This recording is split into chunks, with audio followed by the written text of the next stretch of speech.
Good evening, and welcome to Spine-Chilling Cinema. I am your host, Oliver, the Caretaker Collins, along with Alice. Where is your tiara? Alice says, how many times do I have to tell you I do not need a crown or a tiara to still be the queen of shenanigans? True enough, true enough. Not going to argue that. The queen of shenanigans, Alice, and her trusty as always, Cat Bubbles. Yes, indeed, we have a movie for you, as always. And this one comes to you from 1950. It's a sci-fi film, and you know how I feel, Alice, about sci-fi films from the 50s. A little scared. No, Alice, that doesn't mean like scary movie scared. It means it's never mind, Alice. Oh boy. But this film is called Rocketship-XM. This one stars Lloyd Bridges and Massen. That is true, Alice. Alice said, isn't Lloyd the father of Jeff Bridges? Indeed he is, and we'll talk about that a little later in the show, Alice. No, you want to talk about it now. I know why you want to talk about it now, but we'll talk about it later. No, now. Oh boy, here we go. Well, before Alice starts even more shenanigans, let us get to this film tonight from 1950. Rocketship-XM.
X minus 18 minutes.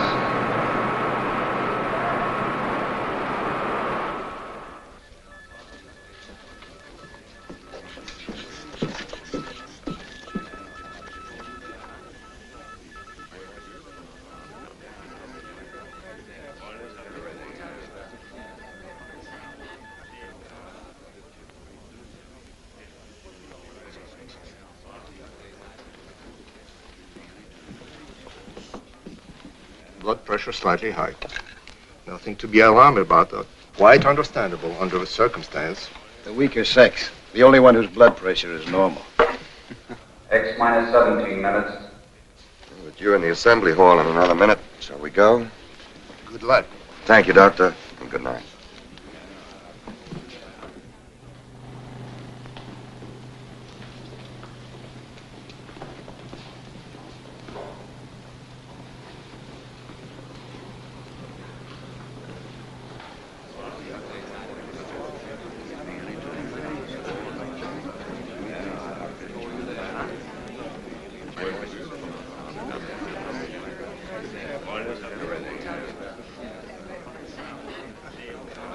X minus 16 minutes.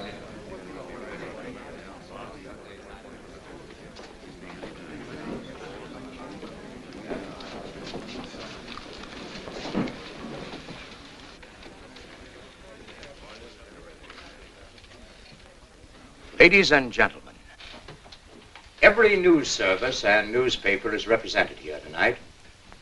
And for your cooperation in the past, when complete secrecy was vital, we are grateful.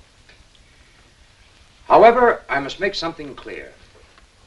Although ours is not strictly a military project, a great deal of our research and knowledge falls within security regulations. Therefore, I must insist that you reveal only such information as appears in the authorized press release, which will be handed to you later. I'm sure that we can all recall the wild tales of the flying discs, flying saucers, spaceships, and who knows what imaginative creations. The press is to be commended for discounting, in most instances, these premature rumors, and so helping to minimize public apprehension. Tonight, you are invited here to witness an important event. You are all familiar with our previous work in sending robot missiles into space. That phase is at an end. Tonight, we will launch the first manned spaceship, the RXM, Rocketship Expedition Moon. X minus 15 minutes. Forever, man has dreamed of visiting the nearest of heavenly bodies. Some for adventurous, fantastic reasons. Others, like ourselves, because they visualized a successful lunar expedition as the first step toward practical interplanetary travel. Today, there is even the possibility that an unassailable base could be established on the moon to control world peace. I will now introduce to you the head of this expedition and his crew, Dr. Carl Ekstrom, designer of the RXM, and as you all know, one of the most brilliant physicists of the day, and an old friend. Dr. Lisa Van Horn, his most able co-worker and assistant, Doctor of Chemistry. Colonel Floyd Graham, pilot. Mr. Harry Chamberlain, astronomer, of the Mount Wilson and Palomar Observatory staffs. Mr. Chamberlain will serve as navigator. Major William Corrigan, engineer. I shall now ask Dr. Ekstrom to outline the flight plan for you. Carl? X minus 14 minutes.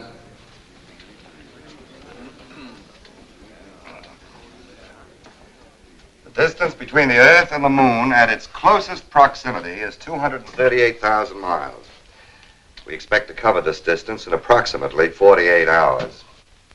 The first phase of our flight will be the ascent to an altitude of 300 miles. From the start, while we pass through the troposphere and stratosphere, until we reach the ionosphere, the flight will be controlled by our automatic pilot. After we have climbed through the atmosphere, we will turn the rocket into a parallel course with the surface of the Earth. In flying parallel with the Earth's surface, we receive added boost from its rotation. X minus 13 minutes. The RXM is what is known as a multi-stage or step rocket. Upon reaching escape velocity, the tail section, which has housed the fuel to attain this speed, will be jettisoned. The nose section, which is a complete rocket containing enough fuel for the entire trip and also containing our cabin, overcomes the gravitational pull of the Earth and heads in the direction of the Moon. After we have passed the equilibrium point where the Earth and the Moon's gravities are in balance, we will reduce power to a minimum. The Moon's attraction will carry us the rest of the way. Finally, we will reverse the rocket, utilizing the thrust of its motors to make our landing. A few more details which might interest you. The cabin is pressurized and gyro-controlled, keeping us in a level position at all times. We carry radar for navigation, shortwave for communication, and most important, more than twice the amount of fuel we expect to use to keep well within the margin of safety. X minus 12 minutes. We still have a few moments, ladies and gentlemen, for questions, if any of you care to put them.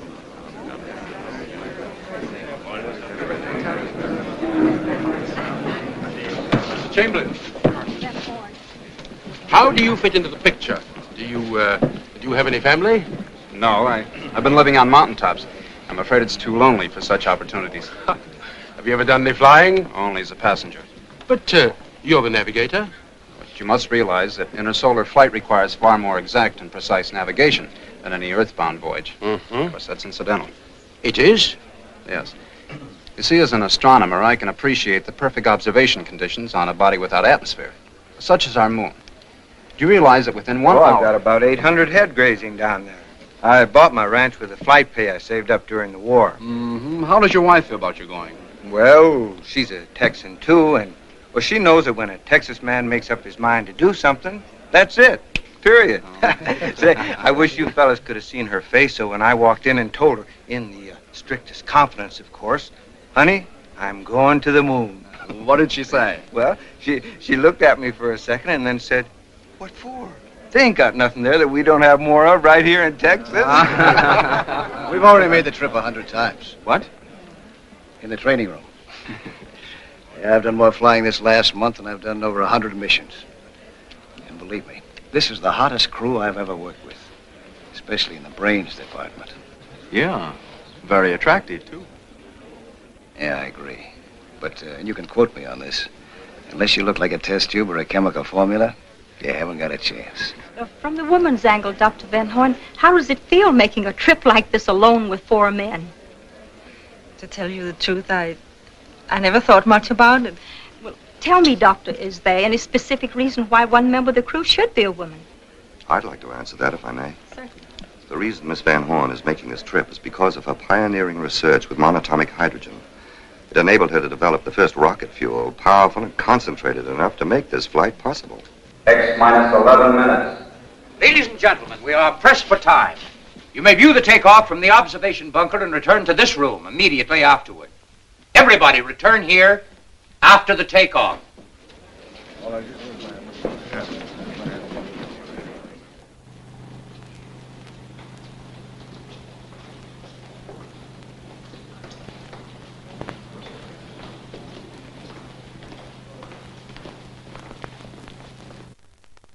X minus 7 minutes.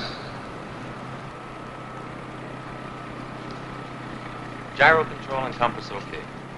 Batteries all up, autopilot's okay, everything's in order. Let's go. I've checked these calculations many times, they're perfectly correct. Oh yes, all commercial flights have been detoured 100 miles south. Thank you. Well, I can't think of anything we've overlooked. All we need now is a little luck. It doesn't seem real that the moment finally has arrived after all these years. Has been a long time. A long time for 2 men to work together. You remember when we started, what they called us? Young crackpots. Yes, and what are we now? Maybe just crackpots. The only regret I have is that I must stay behind. Your job is no less important, Robert. I know, but still... X minus 6 minutes. Carl, good luck. Good luck, everybody.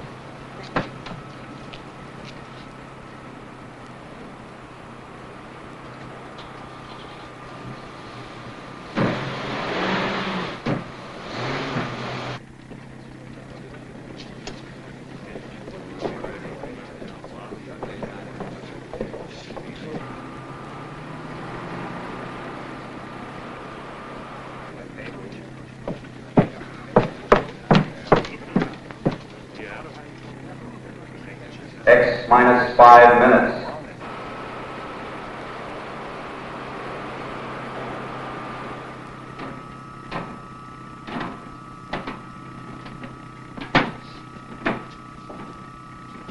Better take one more look.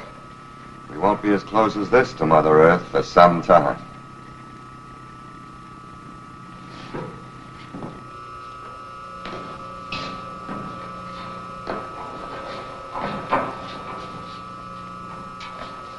We'll give the motors a final once-over.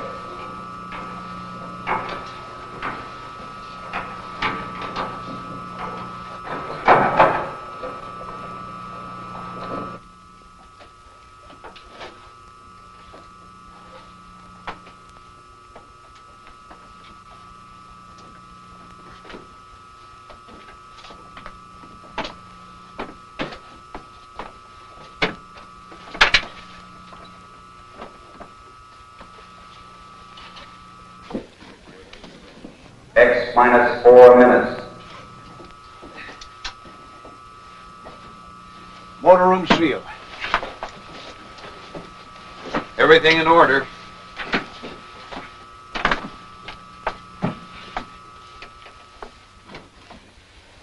X minus 3 minutes. No change in flight plans discussed. First 7 minutes of flight, controlled by automatic pilot. Pilot's ready. 7 minutes, straight ascent. Straight ascent from starting point. Starting thrust using all tail assembly engines, 2,300 tons. Right. Fuel mixture? Hydrogen and oxygen plus A12.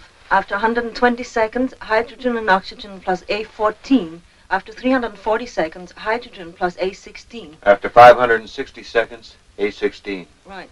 Any questions? X minus 2 minutes. Good luck.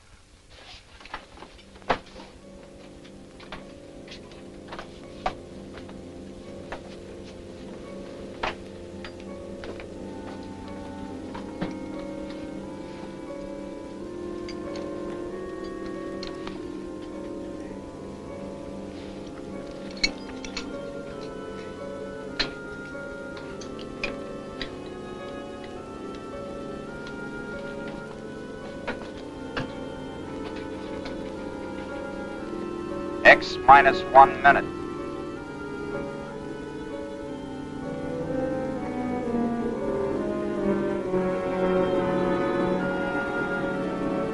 X minus 50 seconds. X minus 40 seconds. X minus 30 seconds. X minus 20 seconds. X minus 10 seconds. X minus 5 seconds. 4, 3, 2, 1, 0.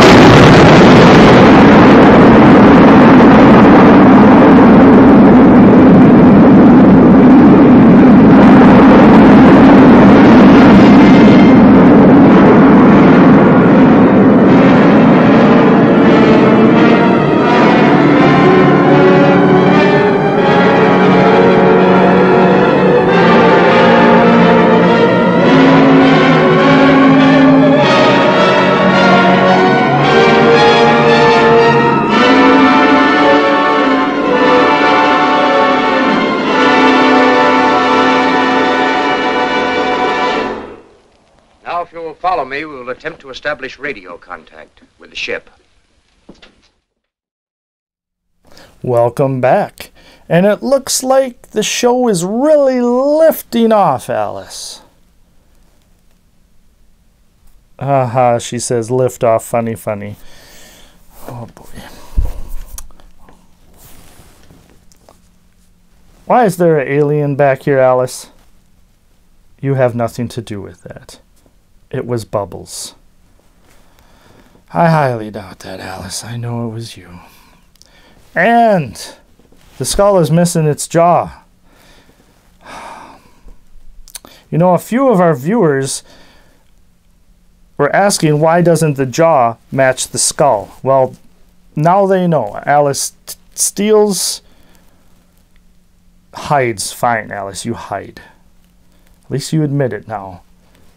Hides parts of the skull, and there's other parts of skulls that Alice has. She likes to collect them. Not going to get into that. And I just have to sometimes find parts from different skulls. I don't even know where the original jaw is anymore for this skull. I told you. You play and deal with your skulls, and I have my own. No, we have to share. We're a team, she says. Oh, now we're a team. Now we're a team. I see. Oh, boy. Oh, yes. But speaking of liftoffs and launches, a little fun fact for you. At launch, at takeoff, a rocket with two rocket launchers takes 11,000 pounds per second of rocket fuel. That is insane. But worth it, Alice says. I'd have to agree. I have to agree. Just some of the ideas and inventions that come from NASA and then come to the consumer is worth it. Other than, discovery and stuff like that. I do believe that, and Alice is telling me this over and over, that we should already be, we should be farther into outer space discovery than we are now. And I would agree with that, but that's out of our power, Alice. Alice says, no, it's not. I'm going to find out who is at the root of this, and I am going to make them put more effort into it. Oh, boy. Well, good luck with that, Alice. Oh, boy. But yes, this film, I'd have to say it's all right, Alice. I know it's early. It's kind of neat going through all that, you have to meet the press, questions, all the individual characters that are on the rocket. That's neat. Lloyd Bridges is very young. Yes, Alice, like you said before, that's the father of Jeff Bridges. Alice loves Jeff Bridges. And not for what you think. Not for the Big Lebowski or anything like that. She loves him because he was the voice of Prince Lear in the animated movie The Last Unicorn, which is, me and Alice don't agree on much, but that is a great animated film. If you haven't seen it, you owe it to yourself. It is great. It's got all kinds of great voice talent. It's got Christopher Lee, Angela Lansbury, Mia Farrow. The list goes on and on. So I would definitely check that out. Yes, indeed. So with that, Alice, one of these days you have to find the right jaw. Oh, you think that a dog took it? Oh, great. The dog ate my homework thing. Okay. Well, with that, let us get back to this film. They're now in space, and things might start picking up a little bit. It might be gaining a little gravity or lack thereof. So without further ado, let us get back to Rocketship-XM.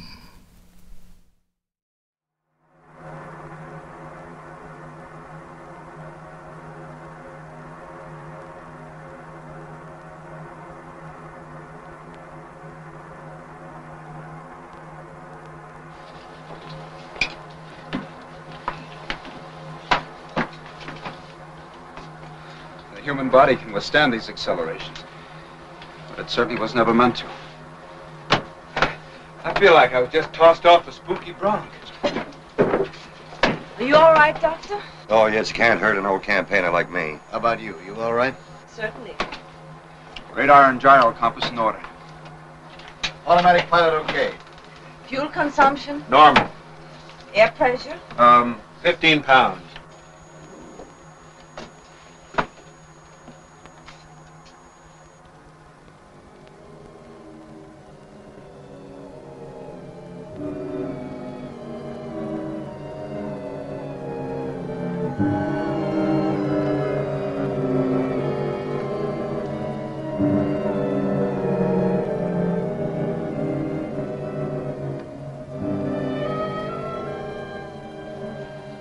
Harry.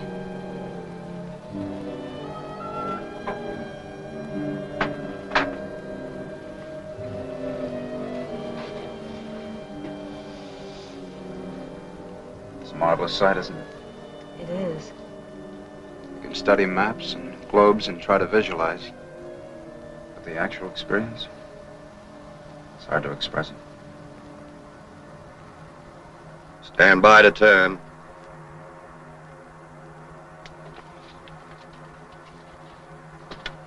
Stand by. 4, 3, 2, turn.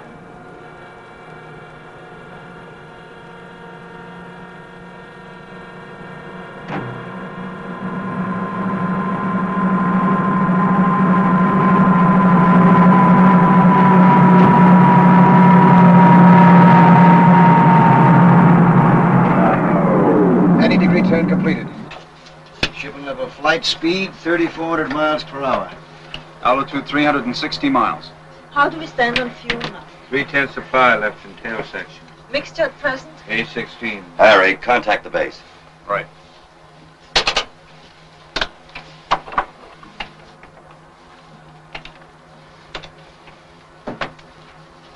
RXM, calling BWS. RXM, calling BWS. Over. Come in, RXM. Over to you. Stand by, BWS. Ekstrom speaking. We have leveled off at 360 miles altitude and are circling the globe at 3,400 miles per hour. We will increase speed gradually until we reach escape velocity of 25,000 miles per hour. Everyone aboard ship, well. Over to you.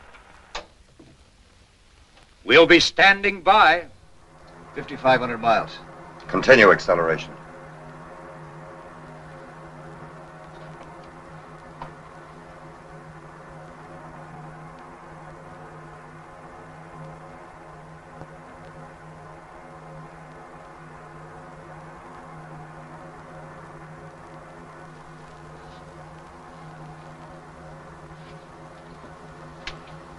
Hey, what happened to the rest of the night? I'm afraid we ran right out of it. If it's darkness you want, wait till we enter outer space, the realm of perpetual night. 6,000. 6,200 miles per hour.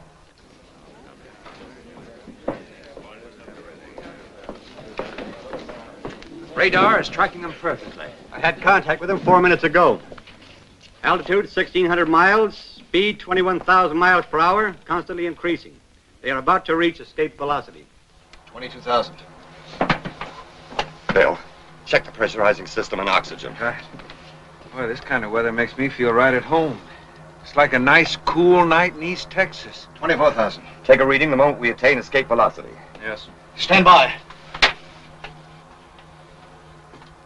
25,000. Prepare to jettison tail section. Start the front assembly motors. Only 40 seconds supply of fuel left. Hold on tight, everybody. You ready? Ready. Go. Reduce power.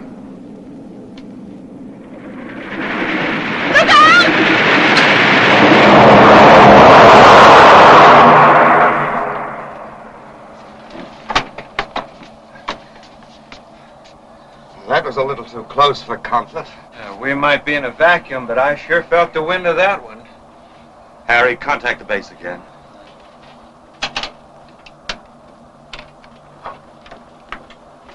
RXM calling BWS. Over. Come in, RXM. Over to you. Stand by, BWS. We're on our way. We have jettisoned tail section and are now reducing power and speed according to plan until we come within the attraction of the moon. This probably last radio contact before return flight. Everybody aboard, well. BWS calling RXM. BWS calling RXM. Come in, RXM.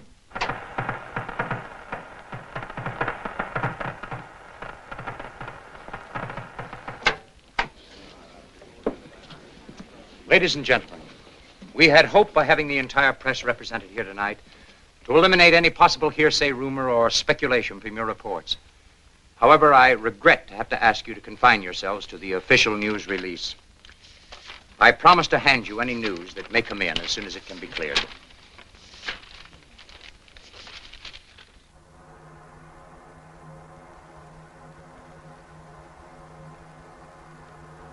Don't think I like all this dark. Well, it might be all right for sleeping, but for a steady diet, I used to hate the daylight because I couldn't work. But up here in this eternal night, it's a different feeling. A fella can get used to anything, I guess, if he has to. And I remember when I was first assigned to jets. I said to the colonel, Colonel, I joined this man's Air Force to fly an airplane, but nobody's going to hitch me to no Roman candle. Now I'm sitting right inside of one. Boy, oh boy. Ain't she pretty?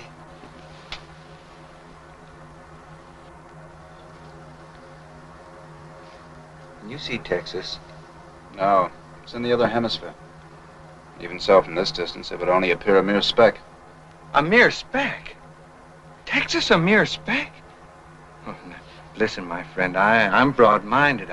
I've been around people, but don't you ever let any other Texan hear you say that. A mere speck.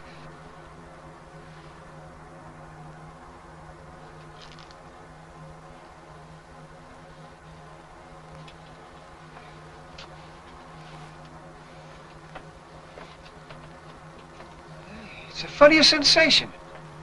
I feel like I'm walking in a cloud. No effort at all. We're getting deeper in interplanetary space. Gravity will soon be practically non-existent. Look, we got a stowaway aboard. Hey, whoa.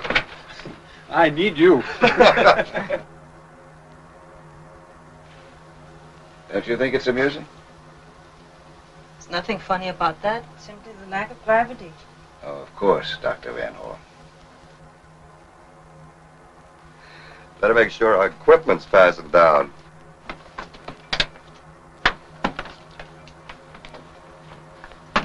Now, don't get mad at me, but can't you ever relax? All these weeks, months, I've been watching you. Nothing but work, work, work. You know, I've been wondering, how does a girl like you get mixed up in a thing like this in the first place? I suppose you think that women should only cook and sew and bear children? Isn't that enough? There's such a thing as going overboard in the other direction, too, you know. If you know what you're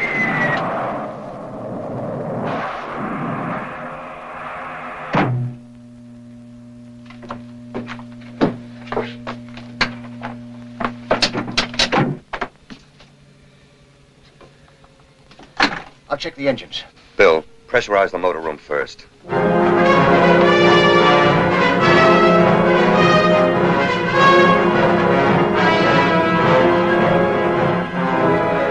Motor room pressure up.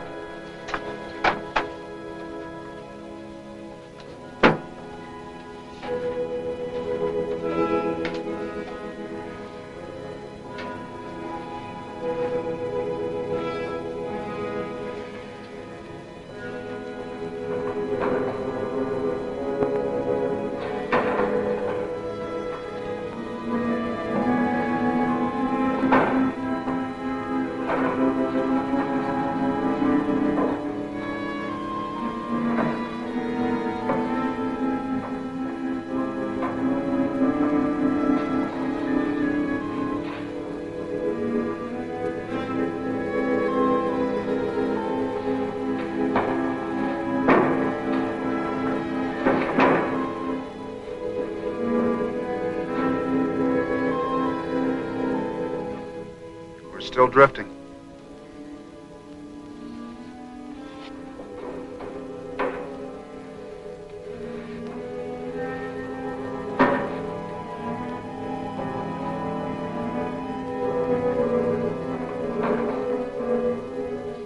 After 14 hours and 12 minutes, we've covered 112,000 miles. We'll come within the gravitational attraction of the moon. Oh, that's not important right now. Without power, we're helplessly suspended in space. Even if we were already within the gravitational reach, we'd still be unable to make a landing. We need power to land. Checked and double-checked all connections. Primers, fuel injectors. Can't find a thing wrong. And it must be the fuel mixture.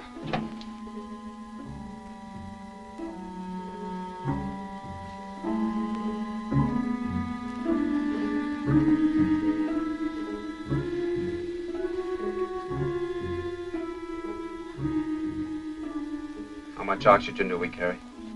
Don't worry. We have plenty left for the trip. For the trip as planned, you mean?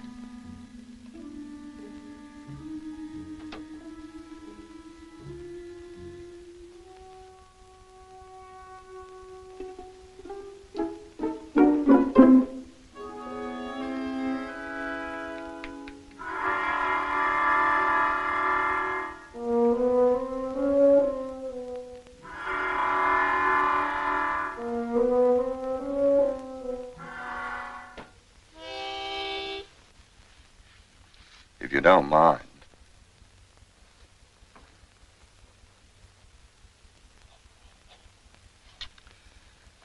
At differential 6 over m to the 30th power, the halfway check result is 262,000 to 341,000, both using tangent E, correct? That isn't the result I have. It must be the same. There's an error there. I've made no error, Dr. Ekstrom. I have to say that you made an error and discard your figures. I'm sorry. Don't be. Surely you're not going to let emotion enter into this. Certainly not. We'll continue computing using my results as a basis. Yes, Doctor. Except that I feel very strongly I should say that we should try both. We can't. To complete either calculation would take 6 to 8 hours. We can't afford the time. It's either one or the other, Dr. Van Horn. But it doesn't have to be. You can't be arbitrary about imposing your will when these people's lives are at stake. Don't you realize that? You speak as calmly as if you were saying pass the salt. Aren't you human? Are you made of ice? I'm sorry. I apologize.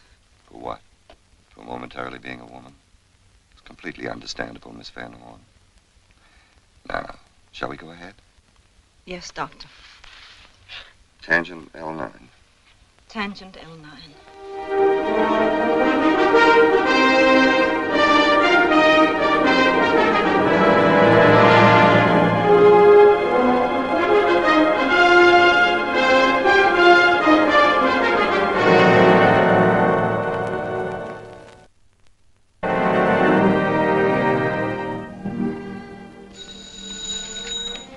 Hello?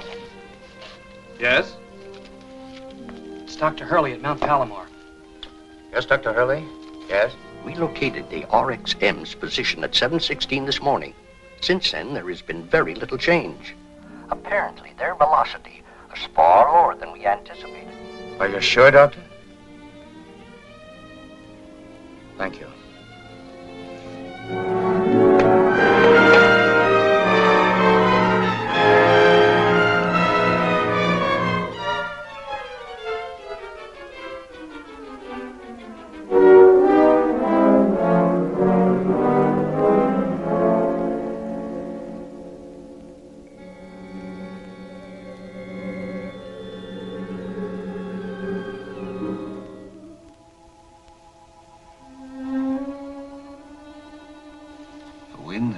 Between the worlds. It cut him like a knife.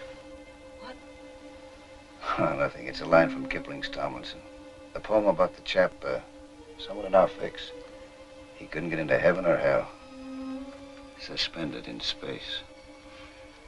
Would you do something for me, please? Sure. I need those 2 grafts under Dr. Ekstrom's arm. I'm tired and shaky. I might awaken him. I know the feeling. I wouldn't rob him of his sleep for anything.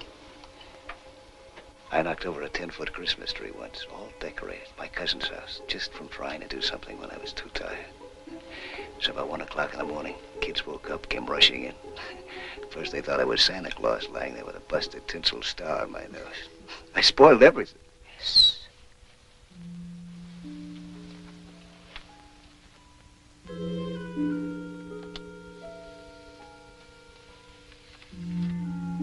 Thanks.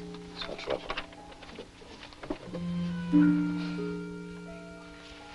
Why don't you take a minute off from that? You're worn out. I can't. You'll think clearer if you do.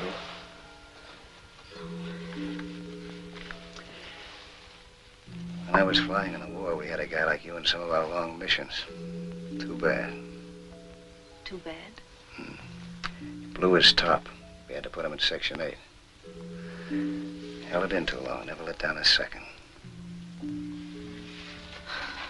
right. I'm not even thinking straight anymore. Numbers buzz in my head like wasps. I ought to think of something different.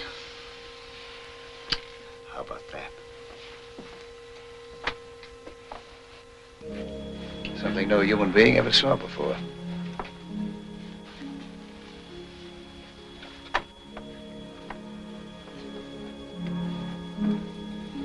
You know, it's funny.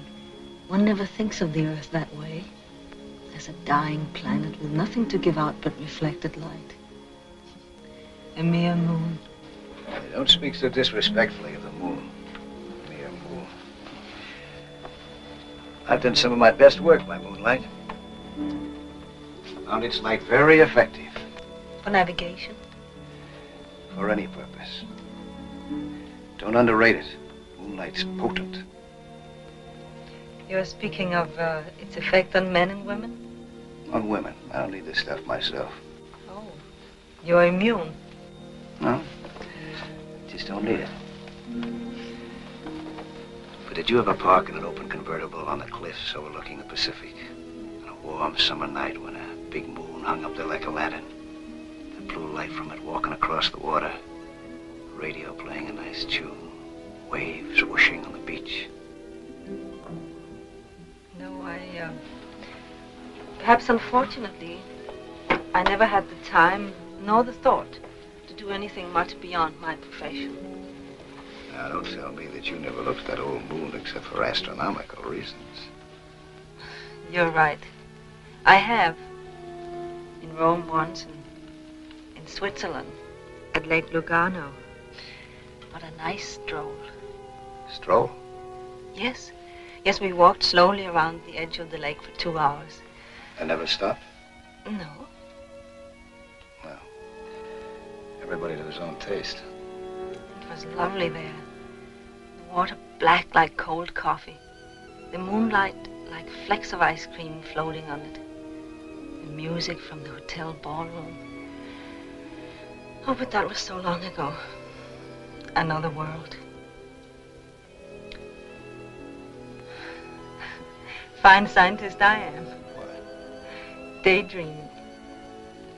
It's good for you once in a while. I suppose it is, but not now. I still say it. Say what? That moonlight's effective stuff. You're quite right.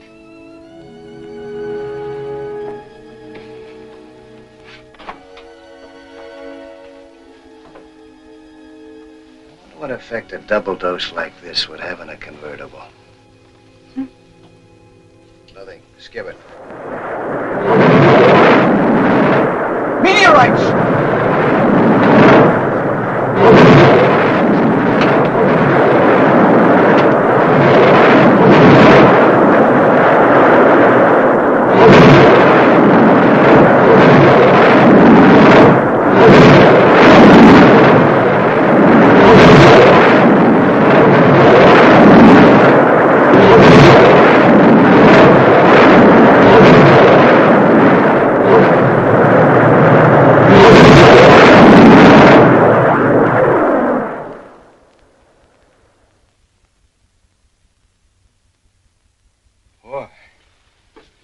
I've been through some pretty heavy flak in my day, but that's the worst I've ever had thrown at me. Heavenly flak. Say, maybe somebody don't want us to get where we aim to get.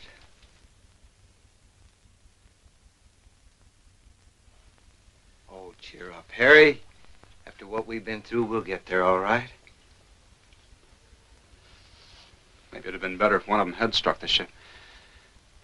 At least have been sudden. Quick. Welcome back. And oh, it doesn't look like at least one member of the crew has much faith.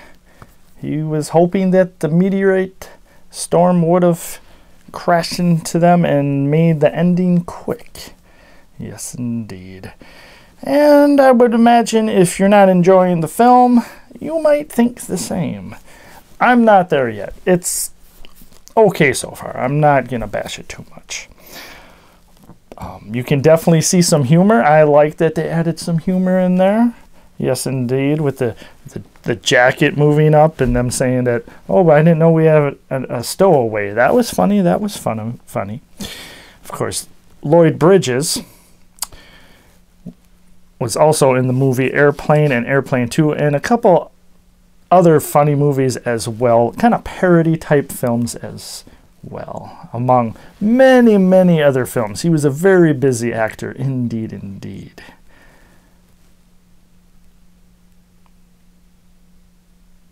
Yes, Alice, that's probably where Jeff gets it from. I would imagine so. But yes, now they don't have power. I mean, honestly, Alice, if you were in this situation, what would you do? Alice says she wouldn't put herself into this situation. She wouldn't be on a ship full of actors and actresses. She'd be on a ship with actual astronauts. Well,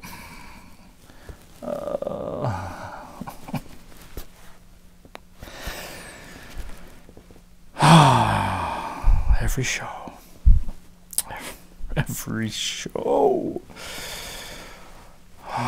But you kind of wonder now what's going to happen. But I have to admit, Lloyd Bridges, he's pretty calm and collective, and pretty much a romantic here, really being a player with the doctor, talking about the moon and everything like that. Oof.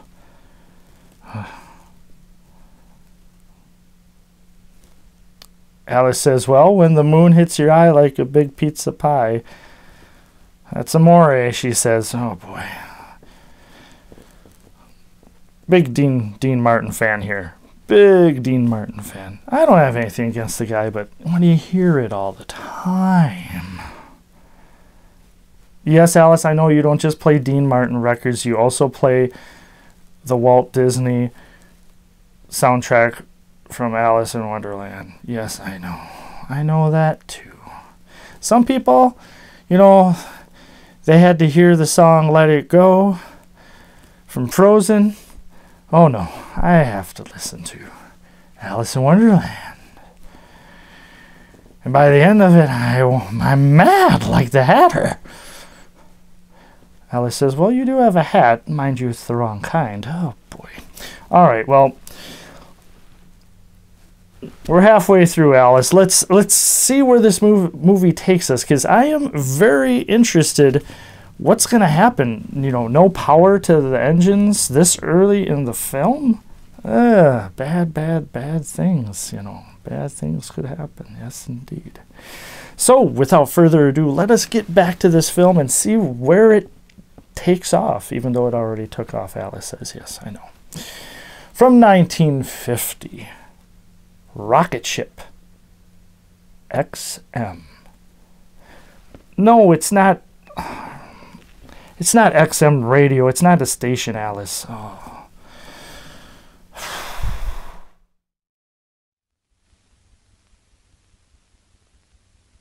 Now, your computation? We have to add 12% O3 to A16. Right. 12% O3 to A16. This means we'll have to rearrange some of the fuel tanks and all the connections. I will replace these H tanks with these. Well, the motor room's pressurized. Think you can manage a half-ton tank? Oh, sure. Down on my ranch, I used to throw a little old 1,000-pound steer over my shoulder every morning. Sure that wasn't a little old bull you were throwing.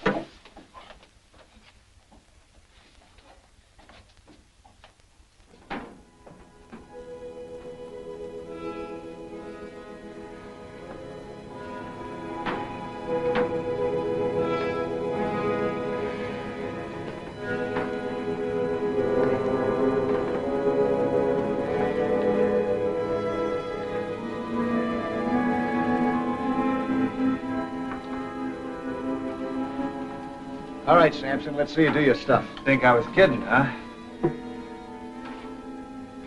You'll never prove it to me here.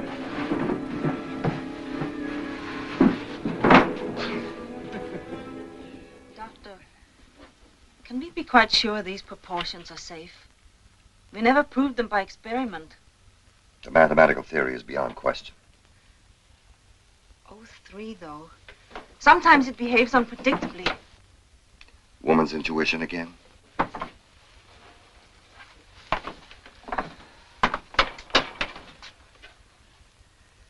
O3 to A16. 12% 03 to 816. Our chart deviation is 32 degrees. Present position is... We'll correct course when we're in a powered flight once more. Right. All ready? Ready. Stand by, everybody.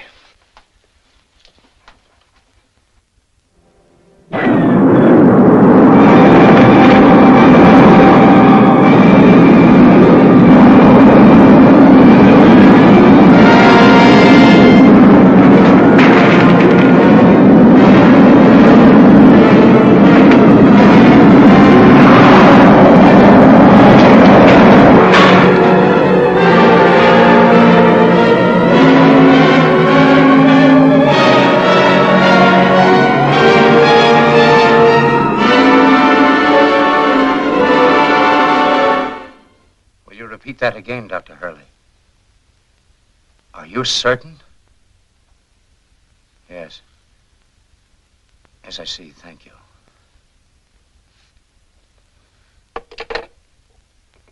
They are completely off their course. Moving with incredible velocity. Out into limitless space. I can't understand it.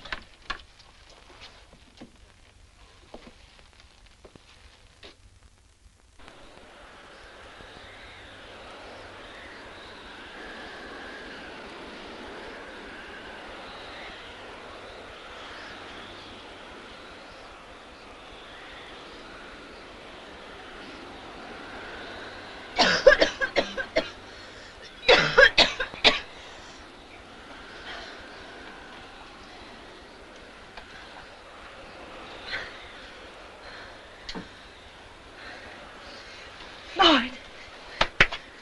Lloyd. Lloyd.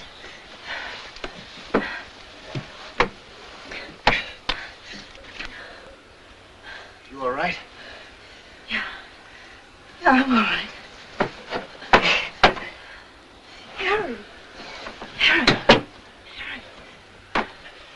We're not getting enough oxygen.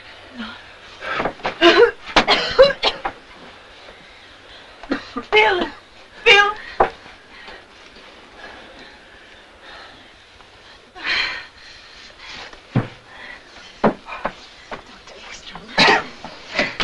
Dr. Ekstrom.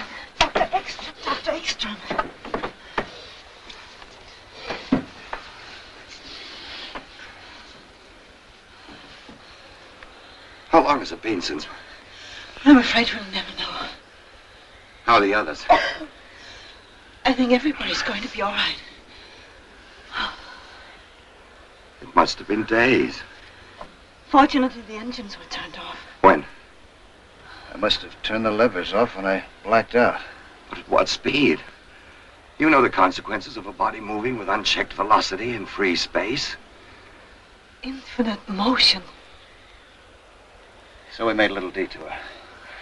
Now we gotta double back that last road sign. Come on, let's go to work. Try to determine our present velocity if possible. Can't be. The instruments must have gone crazy. I don't think so. By heading into space, we've added the Earth's orbital velocity to our own. Then we're really moving. I should say at least several times the maximum speed of your indicator. Any progress, Harry? Should at least have an approximation of our position very shortly. Fuel consumption? In just a moment. Doctor. What? I cut in resistances to raise the scale. But look. Acceleration.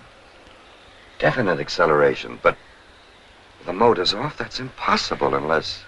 This can't be correct. What? I seem to be getting a strong reflection of impulse directly ahead, 50,000 miles. That explains it. Explains what? Of course.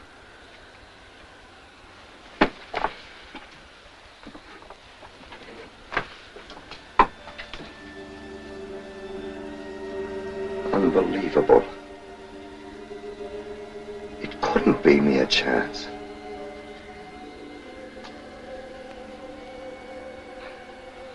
I don't quite know how to tell you it, so... If I could have even dreamed that an incredible set of circumstances, each precisely and exactly timed, would carry us unerringly through space to our most congenial planetary neighbor, Mars, I would... Mars?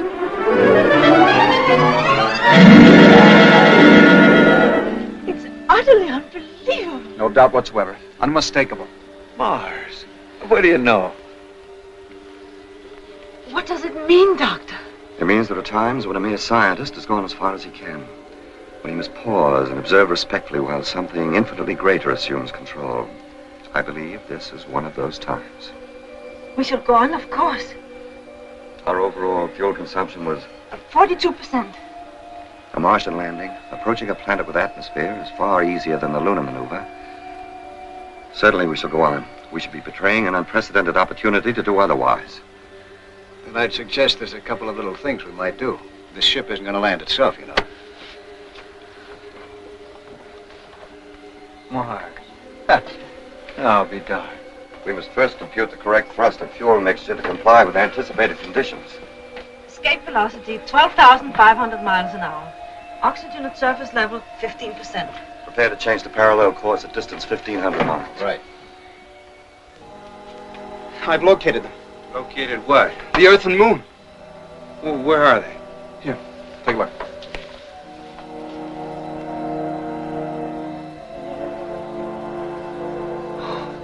And what do you know about that? Is it all right to call Texas a mirspec now? As we are now in parallel flight, we are reducing speed and altitude. At 50 miles altitude, we will execute a turn of 90 degrees, bringing the rocket into landing position. Since the gravitational attraction of Mars is only half as powerful as that of Earth, a thrust of 1,200 tons will be sufficient to make the landing. Fuel? Hydrogen and oxygen plus A12. Altitude 70 miles. 65.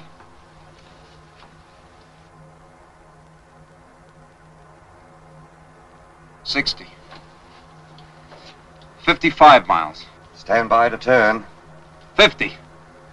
Turn.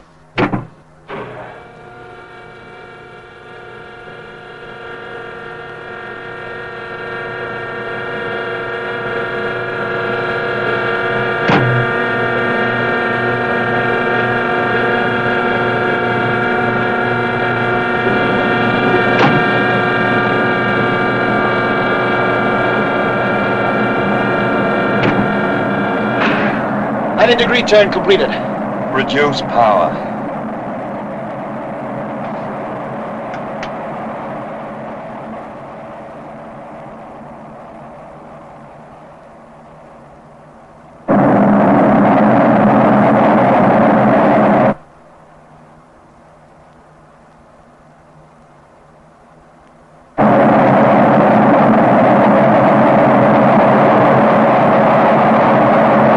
Altitude 40 miles.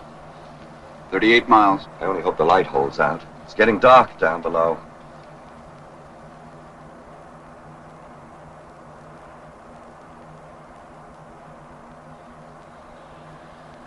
Prepare to increase thrust at altitude 15 miles.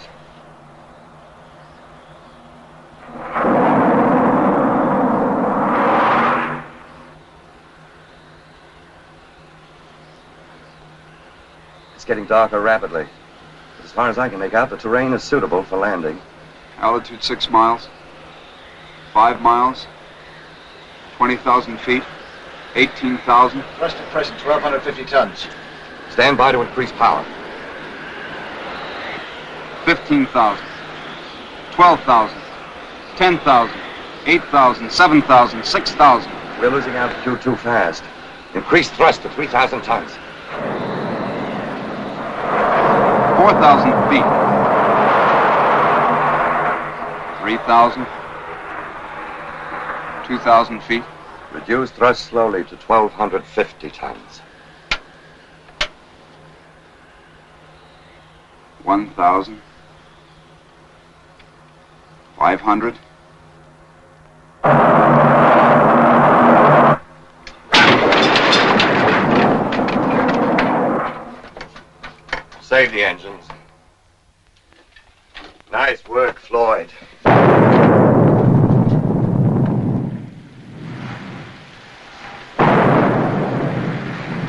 Mars extending us a welcome. We're prepared to disembark first thing in the morning. In the meantime, we can rest and get our equipment ready. Well, that's what I've been waiting for.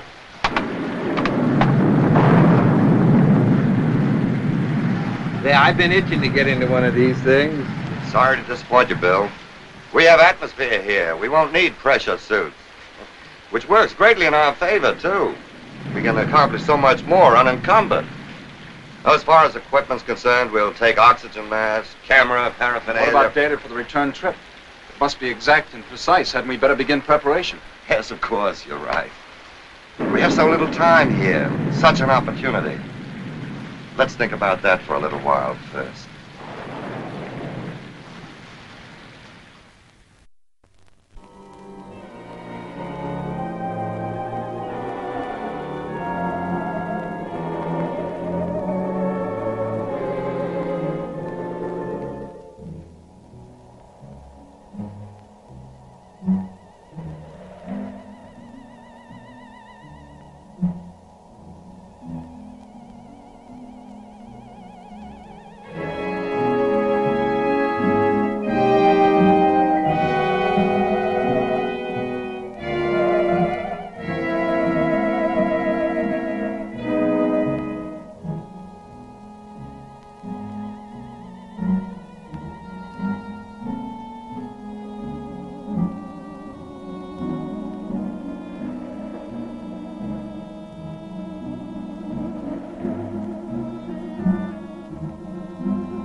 Ahead.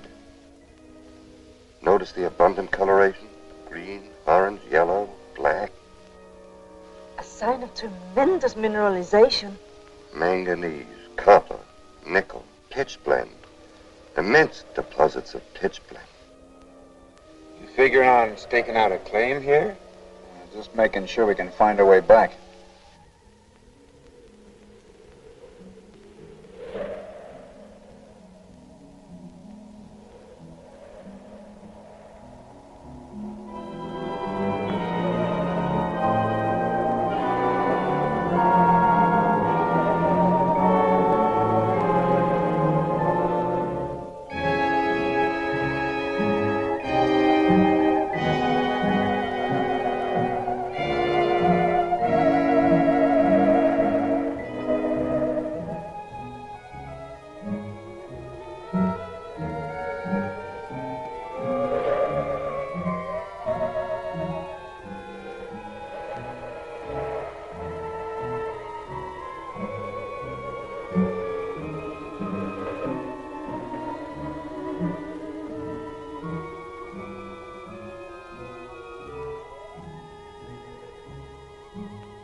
All we've seen so far is rock and sand, sand and rocks. I wonder when we're going to run across some of these Martians. You know, from what I read, they've got pale faces and pinheads and fishy eyes. Shall we go?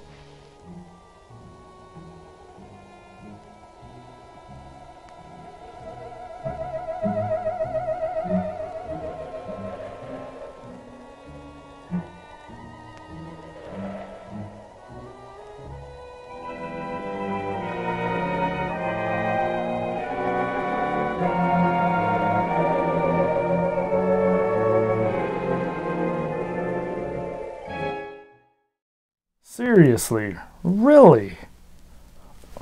Oh, I apologize. We're back. I was just talking to a special guest, Charlie, that I guess was here last break, and I didn't even notice. Yeah, you kind of are like a ninja just sneaking on the show. Kind of scary in a little way. Alice says she knew that Charlie was here. She was just ignoring him. She's not a fan of Charlie. Doesn't get along with Charlie.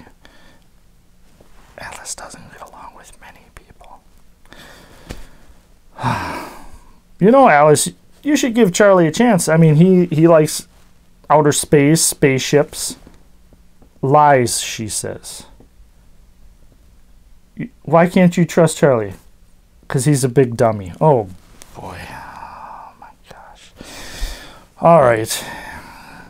Anyway, so the crew gets knocked out. That was not good indeed. And now they are on Mars. And I have to admit, I think it's pretty neat that they kind of changed the color of the film. You know, that was kind of neat. Kind of obviously not on the same level as The Wizard of Oz, where The Wizard of Oz, you know, went from black and white to color when they got to the land of Oz. Not that big of a, you know, deal like The Wizard of Oz was, but still kind of neat. A nice little touch. So, on Mars. Yes, indeed. No, Charlie, not on a giant Mars candy bar. Oh, boy. We got another comedian. We don't need any more comedians on this show. Oh, boy. He says, well, Alice's jokes aren't funny. Only yours are, Caretaker. Well, oh, boy. Now, Alice. Oh, it's getting a little heated in here. Alice says, it's never warm in here. You never. Yes, I do. Yes, I do pay the heating bill. Well, then why is it cold, she says. I can't help it, you're always cold. Maybe you're cold-hearted. Alice says, that's not nice. Well, you know, I apologize out there in TV land, but sometimes when we have special guests, Alice just gets a whole new level of shenanigans and a whole new level of not too happiness. Indeed. But, as always, if you like the show and want to show your support for Spine Chilling Cinema, we have a Facebook page where you can comment, give us a like, you know, tell us, do you like sci-fi films? Do you like thrillers, mysteries, maybe even a little bit of crime? Or are you just one of those that just wants to stick with the good old-fashioned scary or monster movie? Yes, indeed. But we are at the home stretch. What is going to happen? They are on Mars. And as one of the crew members says, it's just rocks and sand. So we'll see if that's what it all is. I don't know. I have not seen this film before, so I am interested to see exactly what happens. Yes, indeed. Maybe it's about to pick up a little bit. Let's hope. But let us get back to, from 1950, Rocketship-XM. Not a radio station.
man that conceived this must have been of a high order of intelligence. At least the equal of Earth. Perhaps considerably above ours. To think that a complex, organized society existed here once. Yes. From all indications, thousands of years ago. I wonder how it happened. There's always the possibility of a meteor. But then it would have created a depression like a moon crater. No, this wasn't caused by a meteor. This is definitely blast effect coupled with intense heat. There's a strong field of radiation over there.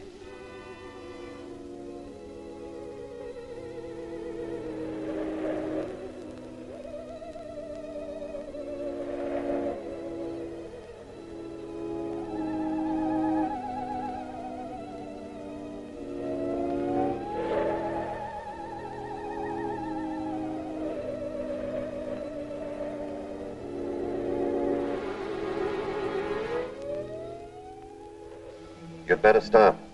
The radioactivity is at the danger level.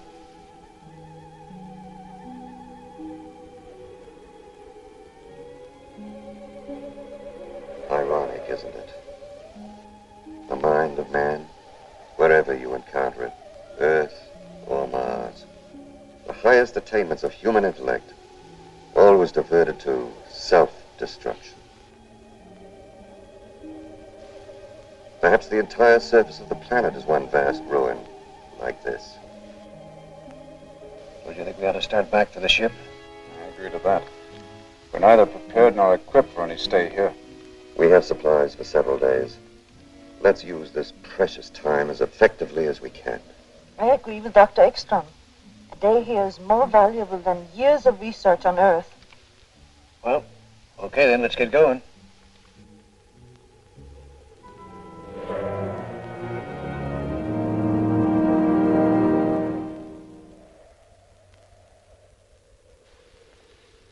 What a lesson here for our world.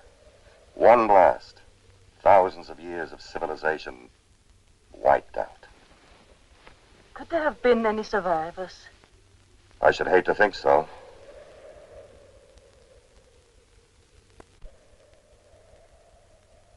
We still don't know all the genetic effects of radiation, but that it will produce mutations, malformities, disfigurements, blindness, that much we're sure of from research.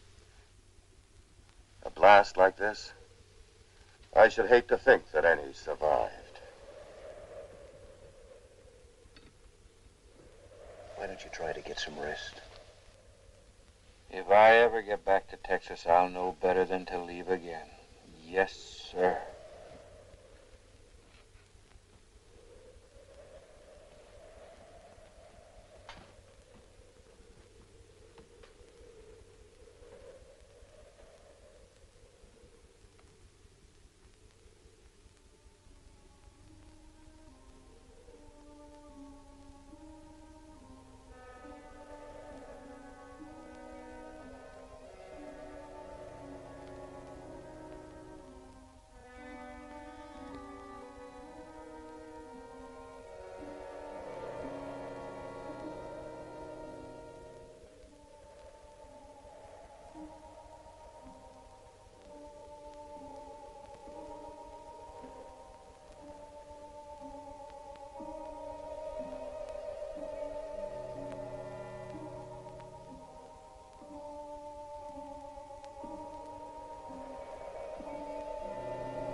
Bill! Lloyd, Dr. Ekstrom!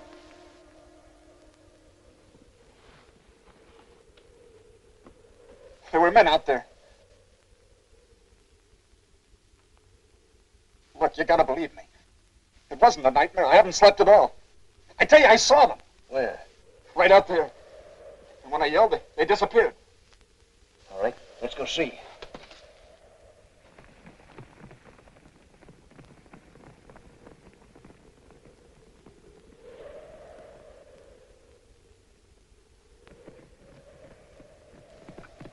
Right here. And when they heard me, they disappeared in there. Dr. Ekstrom, look at these footprints. It don't take a Navajo to figure out what caused these. It's hard to believe. And now maybe you'll agree to return to the ship. We can't stop now. We must follow. Find out what kind of creatures they are. It's tremendously important. We don't know how many there are. And suppose they're hostile with one rifle and a pistol. We won't have a prayer. That's the chance we have to take. You wait here. I'm going ahead. This kind of thing's just my meat. Mind if I come along? Thank you, Ben. I'm with you, Doctor.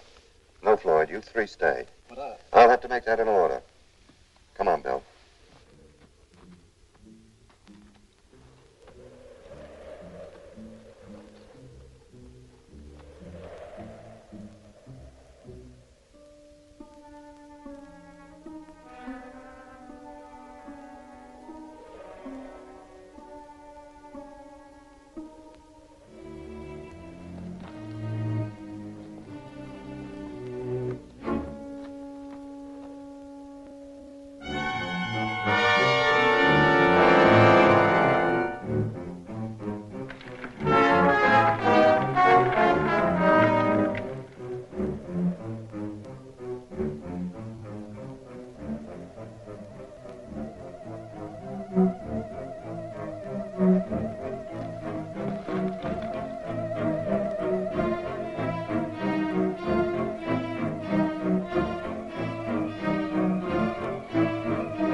Atomic age to stone age.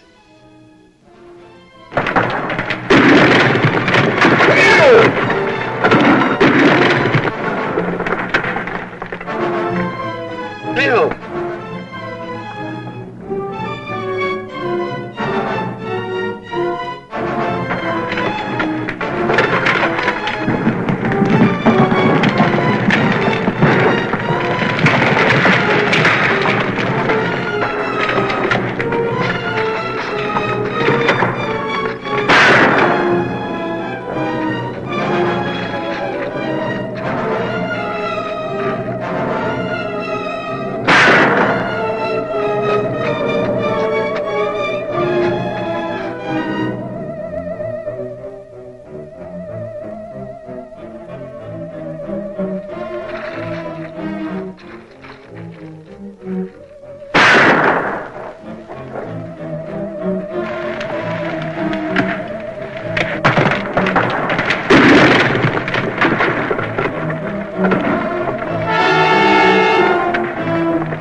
Dr. Ekstrom!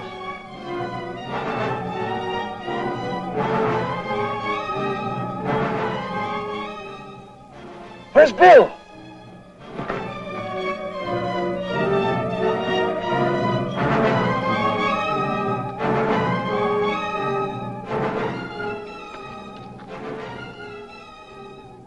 Murdering savages. No, Floyd. Poor fear-crazed, despairing wretches. Pity them.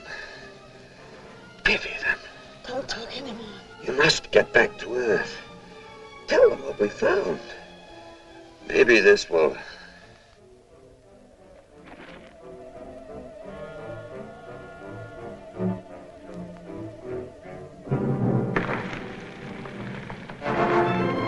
Look out!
I wish Harry were able to help.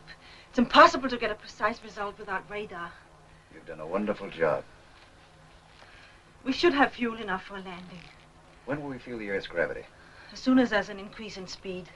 According to elapsed time and velocity chart, almost any minute now. But without a check from Harry, it's... I know we're in a tight spot, but we'll manage somehow.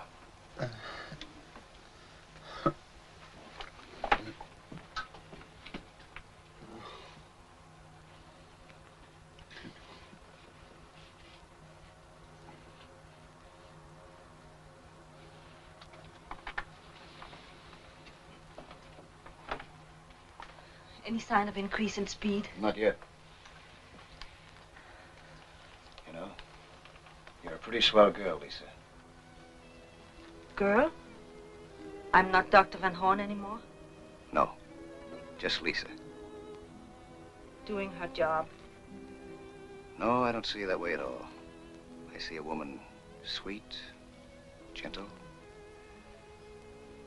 and beautiful. I'm not the same? Somehow, no. But I am, you know. The same, I mean. Well, maybe I've changed then, but I feel that I've never known you before. Will you, do something for me, please? Sure, what? Say my name the way you did a moment ago. Lisa. RXM calling BWS. RXM calling BWS. Come in, BWS. Over. Come in, BWS. I can't contact them. They won't answer. They won't ever answer. Of course they will. Speed's increasing. We're gonna make it. Shut off the fuel.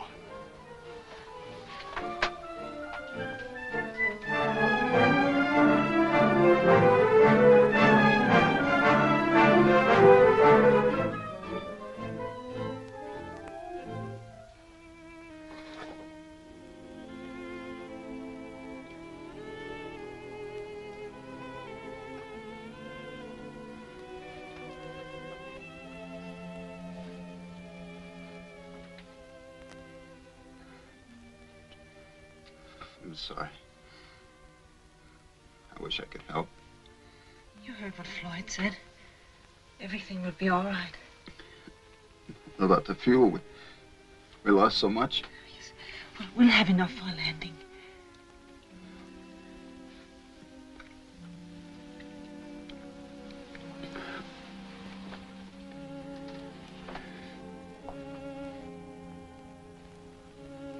How are we doing?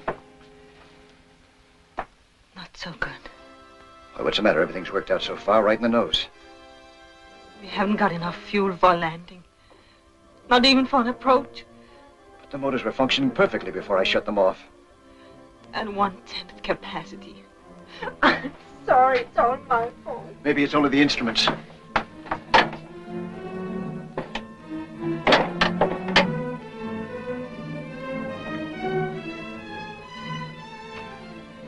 It's hopeless. We are lost. Everything is lost. All Dr. Ekstrom's work in vain. Now the world will never know the terrible truth we learned. No. Maybe there's still a chance. We must be close enough for shortwave. Try to contact the base. If we only could.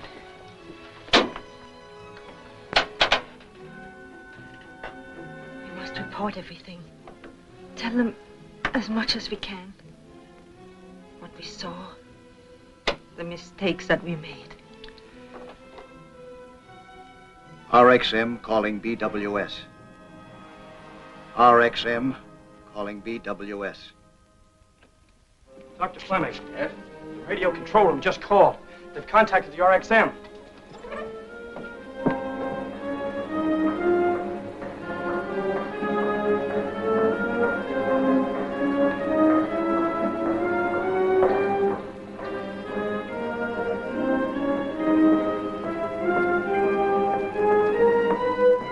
There's too much interference. You better use these, Doctor.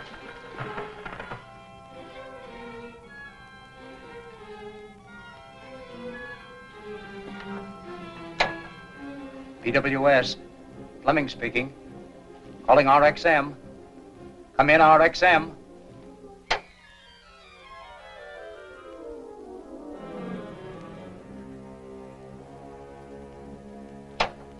Repeat that again, please, Dr. Van Horn.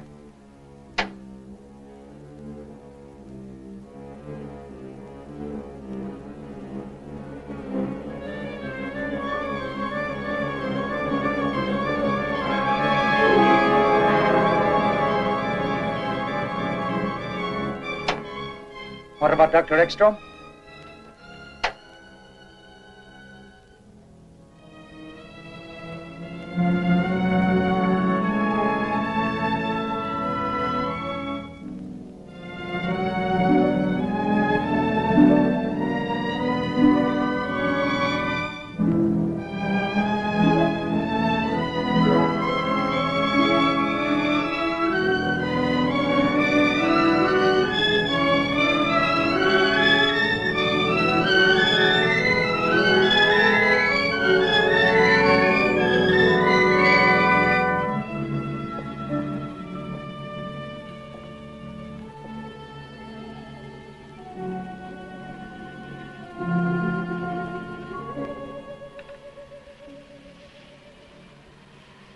Now at least they know.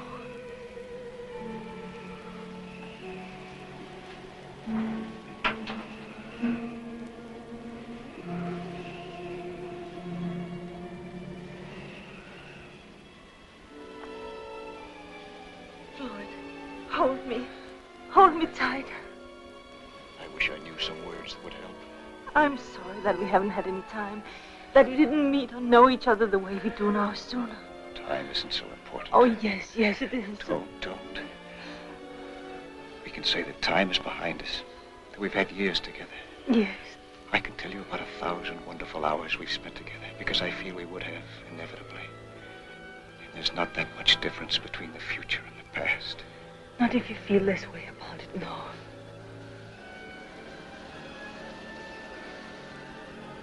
Shouldn't we wake him? What good would it do? None, you're right. It's only seconds, darling. Try not to be afraid. Lloyd, I'm not afraid anymore. Something happened, like a great wave carrying us up, bearing us, protecting us.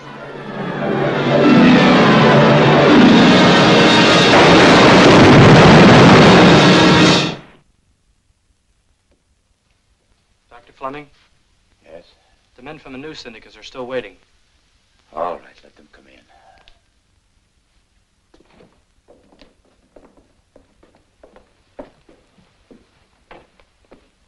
Dr. Fleming, the pilot and crew of Flight 19 International Airlines observed a strange object falling over Nova Scotia. According to their report, it could have been the RXM. My office has been getting the same story over the wires for hours. We know the RXM has been overdue a long time. Is there any connection, Doctor?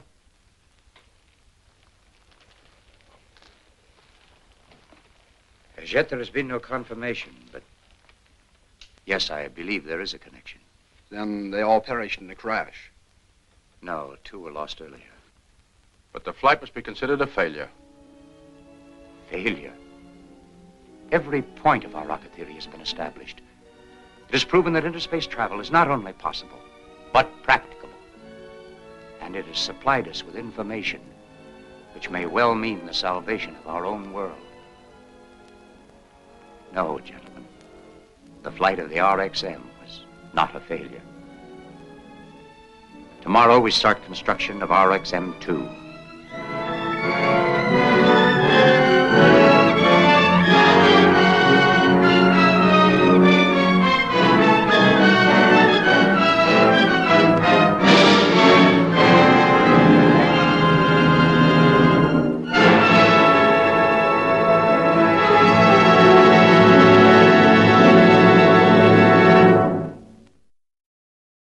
Well, not the ending I was expecting, Alice. You either. What happened to Charlie? She doesn't care. Well, he must have just didn't like the film or had more important things to do. Alice says, good riddance. Okay. But yes, the ending. Oh boy. The ending of this film. Not exactly a happy ending, but not a horrible ending because they learned something very, very important information about Mars that now the next astronauts hopefully won't make the same mistake. So there's that. Yeah, I know, Alice. Alice is kind of bummed out. She would have rather just had them make it to the moon instead of Mars. Yes, indeed. Which, this film was made in 1950. We didn't end up going to the moon until 1969. No, Alice. Alice says that's where Neil Armstrong and Buzz Lightyear both landed on the moon. You are half correct. It wasn't Buzz Lightyear. It was Buzz Aldrin. Oh, geez, here we go. We're going to argue about this. Oh, boy. But let us review and rank this film, Alice. You want to go first. Okay. Okay, Alice liked Dr. Lisa Van Horn. She was happy to see a strong female lead. Yes, very good. Could have used a little bit more humor. Wow, I'm surprised. She usually doesn't like humor in sci-fi. That's true. That's true. You do like Spaceballs, so I guess I'm wrong on that part of knowing you. Maybe I don't know you as good as I think. You got that right, she says. Oh, boy. Ranking, Alice? Okay, Alice gives this a 7 out of 10 shovels. A little low for Alice because she loves sci-fi, but she would have gave the film a little higher ranking if the aliens on Mars were a little bit more neat looking. Okay, Alice, fair enough, fair enough. I'm going to give this film, as far as reviewing, I mean, editing wasn't too bad. I know I say that a lot, but, you know, I kind of critique films a little different than Alice does. It wasn't bad. It moved a little slow, but a lot of times that's sci-fi from that time period kind of moves a little slow. But Alice says, hurry up, you're being slow. Oh boy, here we go. Okay, fine, Alice. My ranking. I am going to give this. Wasn't a horrible film, wasn't great. I'm going to give it a 6. 6 out of 10 shovels. I can't give it anything below that because I really did enjoy Lloyd Bridges. He added some humor. A little bit of a player there with the whole moon thing. That was kind of a little, to me, creepy, but, you know. So, 6 out of 7 shovels it is. Indeed, indeed. And as always, Alice has picked out a cartoon for you. Yes, indeed. So in case the movie scared you or left a bad taste in your mouth, or it's not the last thing you want on your mind before you go to sleep, because you don't want to dream about it. We can't guarantee you that you won't dream about it, but we're going to do our best to help you along so you dream about a cartoon instead. So, Alice says she handpicked this cartoon, which she usually does anyways. Really? Alice says a lot of times it's her and Bubbles that pick it out. This time it was just her. Okay. Thank you for that informative information. But yes, we have come to the end of the show. And we hope you enjoyed Spine-Chilling Cinema. And as always, Alice says, hurry up, she has things to do. Okay. We cannot wait to see you again.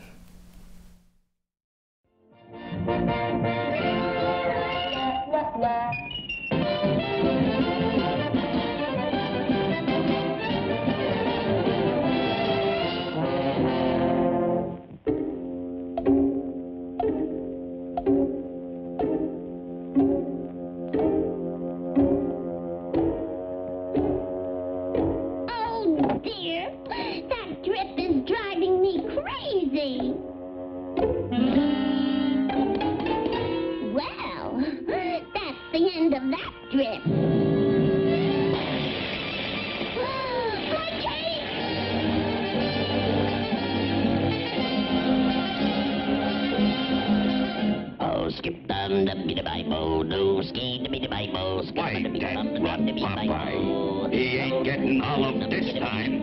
I don't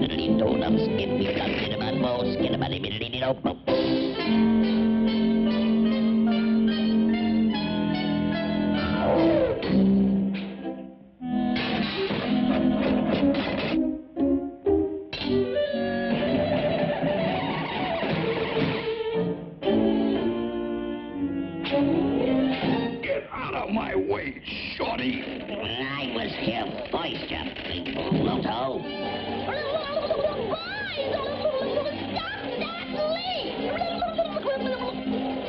I'll fix it, Olive. Not so fast, runt.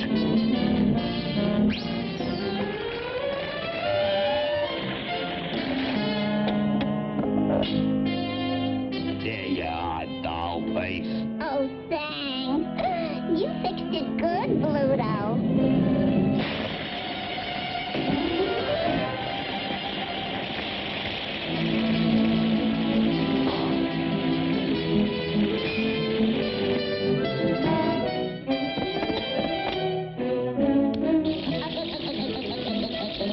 Oh, Popeye, you're wonderful. Popeye, you did a great job. I know when I'm licked. So, away I go. You know, Olive, he ain't such a bad guy. That sap certainly fell for that line. By a waterfall, I'm calling you. We can share it all beneath a ceiling up below.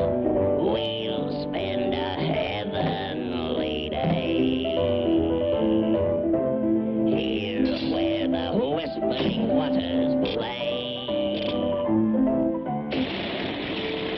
Wow, another leaf.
That's been causing the drips. Popeye, look! I'll save you, Olive. Oh, no, you don't.